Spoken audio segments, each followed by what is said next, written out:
I'm now going to do heat transfer onto t-shirts.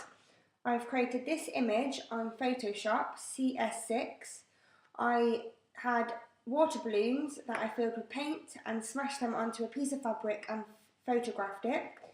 I then manipulated it on Photoshop and created this image. I'm now going to cut the white edges off and then begin to heat transfer. I've now cut out the white edges and I'll therefore place my image onto my white t-shirt. I'm now going to begin.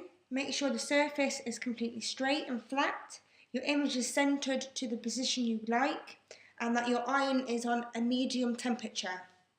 If you have it on quite high, then it tends to burn straight through the transfer paper. You will then iron on as so, making sure that all edges are completely flat to the transfer and that you can see the transfer is slowly seeping through onto the t-shirt. If so, put some force onto the t-shirt so that all of the image transfers on. Continue this several times. As soon as you've done the iron, quickly peel away the image.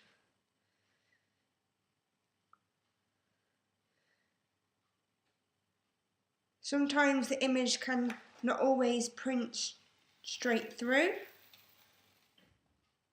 like so.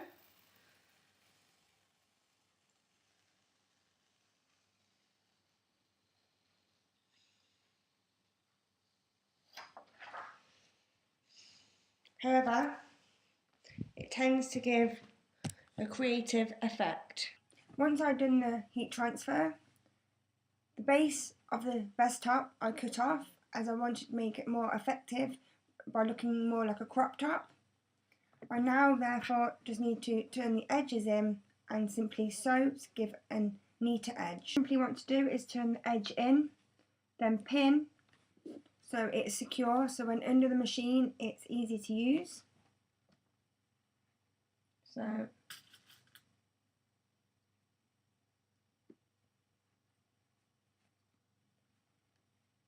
therefore I've just simply pinned, and therefore you just simply sew along the edge. I simply just place the edging of the t-shirt under the sewing machine, and therefore I can just simply sew along the edge. Like so. As you can see now, I have a perfect edge onto the t-shirt, and it can now be worn